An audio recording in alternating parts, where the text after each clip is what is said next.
You're telling me that this very good friend of mine, who did 4 years for my father, who in 4 years never made a deal no matter what they dangled in front of him.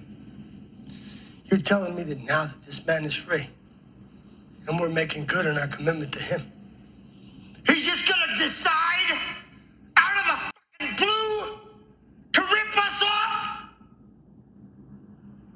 Why don't you tell me what really happened? Chris Penn ignited the screen as Nice Guy Eddie in Quentin Tarantino's gangster classic Reservoir Dogs.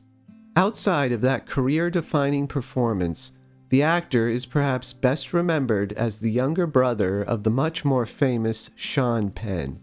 Tragically, Chris Penn passed away at the far too young age of 40. However, despite his life being filled with difficult challenges and unmet ambitions, Penn also enjoyed numerous successes, earning the respect of critics, colleagues, and film fans. While he may not have broken through to the A-list, Chris Penn proved beyond a shadow of a doubt that he was more than simply Sean Penn's brother. In this video, I shine a spotlight on a brilliant actor who never received the attention he truly deserved, but still managed to leave behind a legacy that continues to resonate today. This is a celebration of Chris Penn, second to none. Born in Los Angeles on October 10, 1965, Christopher Shannon Penn came from a family with deep roots in Hollywood. His father, Leo Penn, was a member of the Actors Studio. When he refused to name suspected communists during the McCarthy era, Leo was blacklisted and unable to act.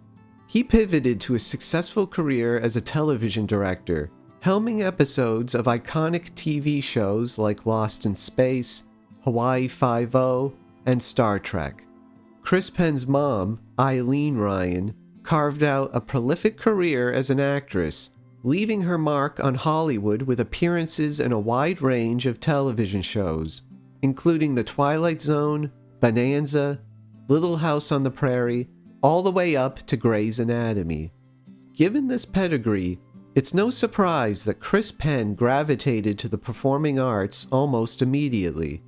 At the age of 12, he joined the Loft Studio, a prestigious acting school in Los Angeles, notable for training a young Johnny Depp. While attending Santa Monica High School, Penn befriended fellow aspiring actors Rob Lowe, Emilio Estevez, and Charlie Sheen. Away from school, they shot various homemade movies on Super 8 film. Recalling these early days, Rob Lowe described Chris Penn as the filmmaking auteur of the neighborhood. After only 2 years, Penn dropped out of high school, his drive to make acting a full-time profession simply too strong. His first on-screen role came in the obscure 1979 family film Charlie and the Talking Buzzard, narrated by, you guessed it, a talking buzzard. Penn's hard work finally began to pay off in 1983. The 18-year-old actor landed a supporting role in Francis Ford Coppola's Rumblefish, a response to the director's earlier, more mainstream film, The Outsiders. A black and white, highly experimental teen drama, Rumblefish featured a cast of up-and-comers like Matt Dillon, Diane Lane, Coppola's nephew Nicolas Cage, and Lawrence Fishburne. Produced for $10 million, the film returned a meager $2.5 million at the box office. A bomb that's better regarded today than it was in '83. That same year, Penn acted opposite Tom Cruise in the gritty, football-themed high school movie All the Right Moves, about a group of working-class kids yearning to escape their steel mill town. The film pulled in $17 million off a budget of $5.6 million, a marginal success. 1983 was also notable for a third film that Penn did, one that most sources about him leave out entirely. He wrote, directed, and acted in his own short film, Nobody's Heroes. 2 actors are listed in the cast, Penn and Martin Sheen. This makes sense as Penn knew Sheen's sons from their high school days. According to IMDb, Penn financed the film using his own money and donations from Vietnam War veterans. The genre is classified as war/drama, so we can assume the plot was rooted in the Vietnam War, which had ended only 8 years earlier. When you consider Rob Lowe's quote about Chris Penn being the filmmaking auteur of the neighborhood, it's clear Penn nursed ambitions that went beyond acting. Had things gone a little differently, Penn might have become a director like his father Leo. Between film projects, Penn began martial arts training, developing a passion for kickboxing. He trained under the guidance of his best friend Don the Dragon Wilson, known as the greatest kickboxing champion of all time. Penn became so proficient that he earned a black belt in karate. While Penn was breaking bricks in the dojo, his next film was breaking the box office.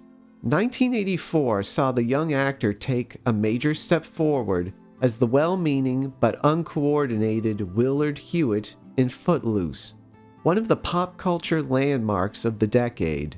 Kevin Bacon plays Ren McCormick, a teen from Chicago transplanted to a small town where dancing has been outlawed. A big part of the film's charm is the subplot where Ren takes Willard under his wing, teaching him how to dance. Movie fans only familiar with Penn's work in the 90s might be shocked to see him so youthful and downright athletic, playing a sweet-natured character far removed from the hostile brutes he'd later become known for. Penn's performance is the perfect counterpoint to Bacon's outgoing charisma. Their terrific chemistry gives the film much of its appeal. Ironically, Tom Cruise was up for the lead role, but turned it down to star in All the Right Moves. Being a supporting actor does have certain advantages. Unlike Cruise, Penn was able to shoot both movies. Filmed for $7.5 million, Footloose generated over 10 times that amount. It became the 7th highest-grossing film of 1984, launching Kevin Bacon to international stardom, and finally giving Chris Penn some much-needed clout as a talented actor with a promising future ahead of him. Fresh off the success of Footloose, Chris Penn's career was gaining momentum. He landed a starring role in Cameron Crowe's coming-of-age comedy, The Wildlife. The film shared similarities with Crowe's earlier hit, Fast Times at Ridgemont High, which had launched Sean Penn to stardom. In fact, some saw the character of Tommy Drake as basically a clone of the iconic Spicoli from Fast Times. Sadly, unlike his older brother, Chris Penn received no such career boost. The Wildlife failed to make any real dent at the box office, costing $6 million, but making only $11 million. On the Blu-ray, former actor Elon Mitchell-Smith, who starred alongside Penn, remembers meeting him for the first time.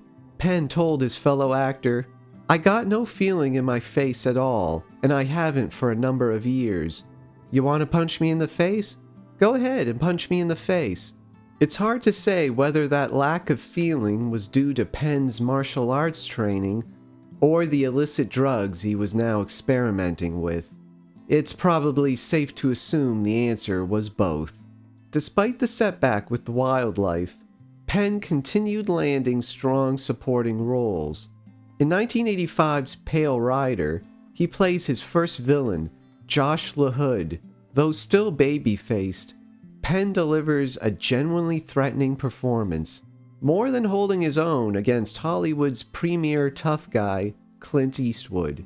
Pale Rider received largely positive reviews and became the highest-grossing Western of the decade. 1985 also saw Penn appearing in the TV movie North Beach and Rawhide. In 1986, the Penn brothers appeared on screen together with their mom, Eileen Ryan, in the film At Close Range. About a family of backwoods criminals, At Close Range foreshadows the rest of Penn's career, as playing gangsters of one sort or another would become his trademark. Around this time, Penn's personal life suffered a devastating loss. He and his girlfriend had a daughter who was born premature and died soon after. For Penn, who was already dabbling with drugs, the death of his baby pushed him into full-fledged cocaine addiction. He later told The Guardian, "I lost a daughter. She was only 2 days old. She was born premature and her lungs were just too weak.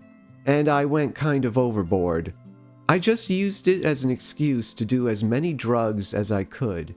It took me a year or so to figure out what I was doing, and by then I was completely addicted." His good friend Don Wilson expanded on the devastating loss, saying, "He tried to verbalize it to me a couple times. It had a huge impact on his life. He was preparing to be a father, and all that was taken away from him in one tragic moment." The late 80s and early 90s were a mostly forgettable period in his list of credits, although he did get to showcase his martial arts training in 1989's Best of the Best, adding his brash charisma to a surprisingly strong ensemble.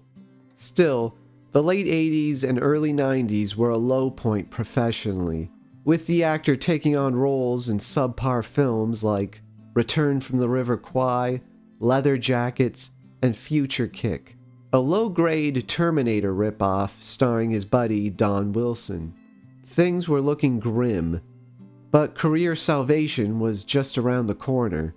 It arrived in the form of a screenplay about a diamond heist gone bad, and the group of quirky thieves forced to deal with the tense aftermath.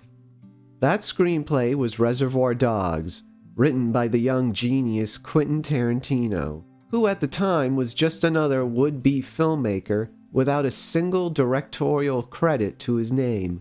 Penn immediately recognized a golden opportunity. "I was at the bottom. I needed Reservoir Dogs, and I read it and I said, this is all I need." With the fate of his career at stake, Penn put everything he had into his audition, and it worked. He won the crucial role of nice guy Eddie Cabot, son of crime boss Joe Cabot. Penn joined a powerful cast that included Harvey Keitel, Tim Roth, Michael Madsen, Lawrence Tierney, and Steve Buscemi. There's one actor who wouldn't have been in the film if not for Penn, who suggested actor and writer Eddie Bunker for the role of Mr. Blue, a suggestion Tarantino happily embraced. Not much could be spared on costumes, so Penn supplied his iconic tracksuit himself, admitting that it wasn't too different from how he was really dressing at the time, minus the gold. For me, Penn's entire performance is a standout, but I have 3 favorite moments where he really shines. After Vic Vega is released from prison, he tells Eddie and Joe about his difficult parole officer. Calm and composed, Eddie takes control of the situation, explaining how they can pull the wool over the eyes of Seymour Scagnetti. Look, part of your job, Vic, is going different places. That's the beauty of it. We got places all over the place. With this speech, nice guy Eddie proves he's far from the screw-up Vic jokingly made him out to be earlier. He has brains and a sense of leadership no doubt inherited from his father. When Eddie arrives at the warehouse, he again takes control of the situation, directing the thieves on their next steps. But this time, cracks have formed in his cool facade. You ain't dying, he is. All right, Mr. Compassion, I will call somebody. This is an excellent piece of acting, especially when you consider that Penn is up against 3 incredibly strong actors. Yet there's never any doubt over who is calling the shots. After finding Vic dead, Eddie reaches his boiling point. He brutally executes Marvin Nash in a hail of bullets before turning on Mr. Orange, demanding to know the truth. Penn's performance is absolutely explosive, unleashing what has to be the most terrifying stare in movie history. Called the greatest independent film of all time by Empire magazine, Reservoir Dogs drew criticism from some for its violence. Despite those attacks, the film became an acknowledged classic, with many devoted fans. Just as Penn predicted, movie roles came flooding his way. 1993 saw no less than 7 films released with Chris Penn in the cast. Among the most notable was True Romance, another Tarantino-written screenplay that received praise for its sharp dialogue and dark humor. He also appeared in Robert Altman's Shortcuts, winning a Volpe Cup at the Venice Film Festival as part of Best Ensemble Cast. This was also the year Penn went from Reservoir Dogs to Literal Dogs with Beethoven's Second.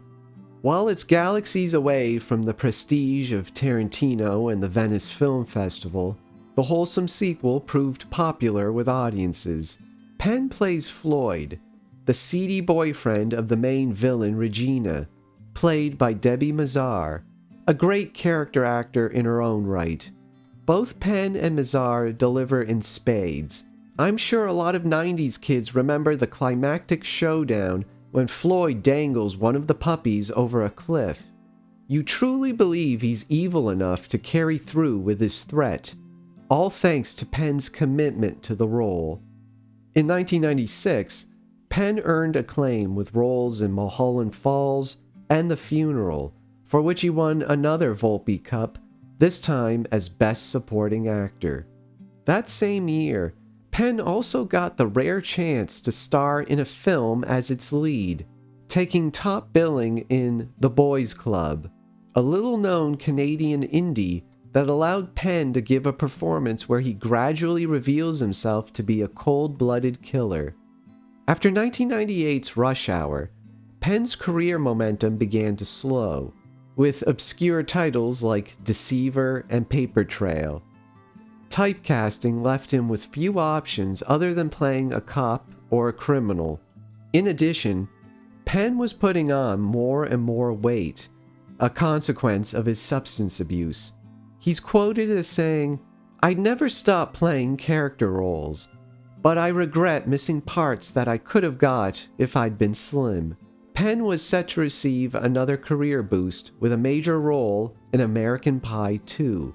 He would be playing none other than Stifler's antagonistic dad in a major subplot, giving us insight into how Stifler became Stifler.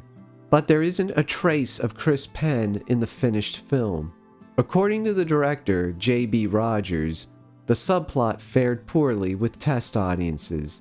It turns out people didn't really care why Stifler acted the way he did, and they especially disliked his aggressive father, which meant the entire storyline had to be removed from the film. This decision left all of Chris Penn's scenes on the cutting room floor.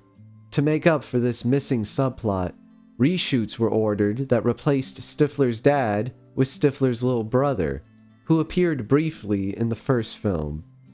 While this must have been a big disappointment, Penn kept at it, making guest appearances on a number of TV shows throughout the early 2000s, including CSI Miami, Will and Grace, Law and Order: Criminal Intent, Everwood, and Entourage. He also supplied the voice of Officer Pulaski in Grand Theft Auto: San Andreas. In 2003, Penn took on a starring role in the short-lived TV series The Brotherhood of Poland, New Hampshire. The show was a dramedy featuring an eccentric cast. Unfortunately for Penn, the series was canceled after only 5 episodes. But he still remained passionate about filmmaking. Not only was he writing a screenplay for a movie that he planned to direct, he was also personally building the sets. This unmade film, described as a Vietnam War drama in the vein of The Deer Hunter, takes us all the way back to 1983, when Penn made the short war drama Nobody's Heroes. Clearly, he'd never given up his hope of becoming more than just an actor. Penn was going to turn Nobody's Heroes into a full-fledged movie, even if it meant a staggering amount of work. Don Wilson puts it like this: "He was sick with the flu. He was overweight. He was working all day and all night. I was worried he was burning the candle at both ends. Unfortunately, audiences never got a chance to see Penn's dream project. On January 24th, 2006, he was found in his home, having died not from a drug overdose as many had initially suspected, but from heart disease, a condition made worse by his substance abuse. Although Penn was always a bit cagey about his age, most sources say he was 40 years old. The day before Penn died, a film he appeared in, the Darwin Awards, premiered at the Sundance Film Festival. A number of celebrities attended Chris Penn's funeral, including, of course, Sean Penn and his wife at the time, Robin Wright Penn, along with Jack Nicholson, Charlie Sheen, Robert Downey Jr., Tom Sizemore, Michael Madsen, Tim Robbins, and James Gandolfini. It's easy to see the sad side of Chris Penn's life. Hollywood often isn't kind to character actors, and in Penn's case, that's especially true. He was an underused but unforgettable force of nature. His professional struggles and personal disappointments can't overshadow a career spanning 71 credits, with iconic performances in films that audiences continue to watch and love. His dedication to his craft and his portrayal of complex characters inspired many of his fellow actors. Here's to the amazing Chris Penn, second to none. I'm Michael Cahill. Thanks for watching. If you enjoyed this video, please remember to like and subscribe. Until next time.